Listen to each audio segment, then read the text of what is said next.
You should have your paint ready to go. Some masking tape for this part of the painting. I'm going to use the hairdryer just to dry off some bits of detail.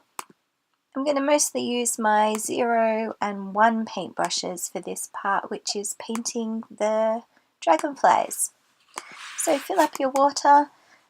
It's really essential that your paper is dry at this point. So choose your colour. I go for this beautiful royal blue. I usually start off with quite a wet amount of blue. Oh, I spilt a bit then. Good thing about this paper is you can just mop it up. Do it quickly, no fuss. That is why you have to make sure that your paper is completely dry. Just start with the body of the dragonfly here, and just trying to remember the segments of the dragonfly. I think we'll take it up and around and then down again, and I'll fill in those details as we go along. So try to get a nice kind of curvature for the body.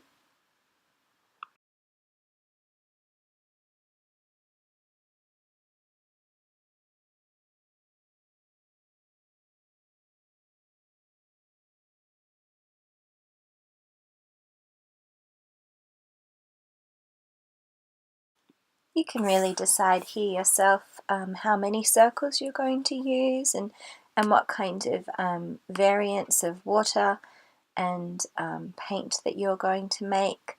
I try to keep it a bit tonal, some longer strokes down here. Keep it neat, try to keep the brush packed a little bit. At this point you don't want dry paint, you want it to look really fluid like a dragonfly's wings. I'm going to stop there on that wing, take it over to this other wing because I want that paint on the first wing to dry so that it doesn't bleed, because I'm going to maybe try to do a bit of a darker tone on the top, quite like this darker tone that I've got for this bottom wing.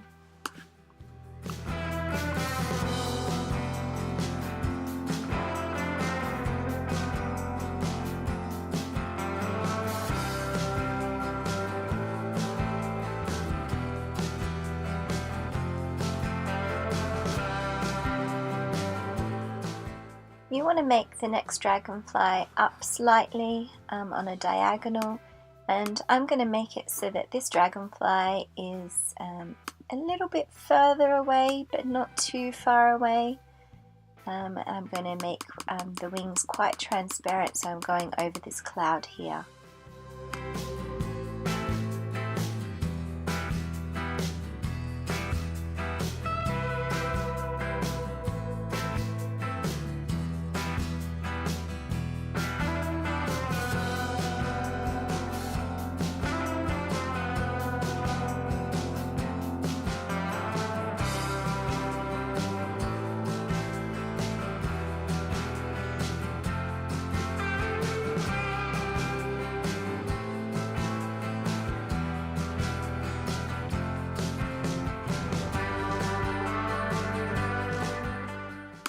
Load your brush up quite wet here.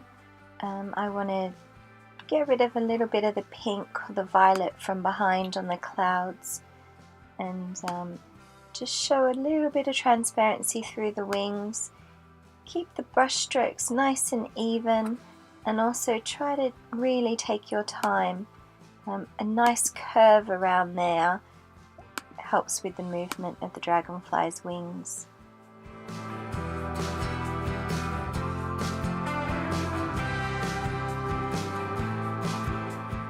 Now I'll just go back to my original wing, and you'll see that most of that paint is dry. I'm going to just do some semicircles here, but I'm going to do some darker semicircles. Even though I've loaded the paintbrush up quite a lot, I've got quite a lot of pigment in that as well, so it is going to set a lot darker. It's good to have a kind of pattern. I tend to make the pattern up as I go along. making this one up just as I go along, whatever kind of comes to my mind.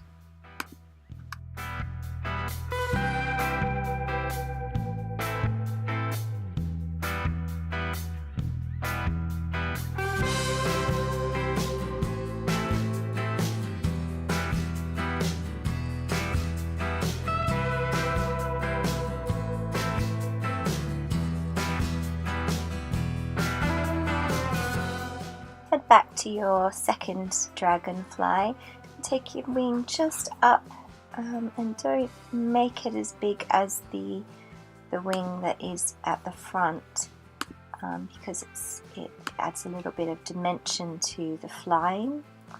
And I'm going to make a really similar pattern to the wing that you can see the entirety of, but I'm going to just make it a tiny bit less detailed, but with the same pattern. And I'm going to really try not to touch any of that first wing.